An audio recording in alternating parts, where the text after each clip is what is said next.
আসসালামু আলাইকুম সুপ্রিয় শিক্ষার্থী বন্ধুরা, নাসির স্টাডি হোমের সাথে থাকার জন্য ধন্যবাদ।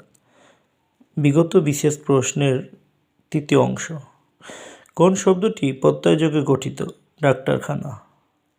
স্বাধীন শব্দের ব্যাসবাক্য কোনটি? স এর অধীন।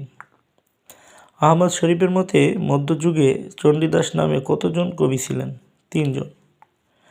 পরিবার থেকেই শিক্ষার শুরু, এখানে থেকেই শব্দের সাথে ইয়ের ব্যাকরণিক পরিচয় কি?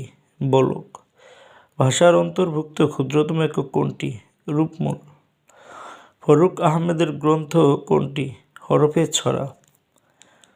তিনি কথা শুনে ঘুমাতে পারলেন না, বাক্যটির অস্তিবাচক রূপ কি? তিনি কথা শুনে জেগে রইলেন। সত্যকে স্বীকার করতে অনেক ব্যক্তিরই চায় না, এখানে ভুল ঘটেছে অর্থবচনে। এ কাজ করতে আমি বদ্ধপরিকর, এখানে পরিকর শব্দের অর্থ কী? প্রতিশ্রুতি। ফরুক আহমেদের 7 সাগরের মাঝি কত সালে প্রকাশিত হয়? 1954 সালে। যে আলোতে কুমুদ ফোটে, এক কথায় কী হবে? কমোদি। কোন শব্দে দ্বিস্বর ধ্বনি রয়েছে? লাও। প্রত্যয়যোগে গঠিত শব্দ কোনটি? ডাক্তারখানা।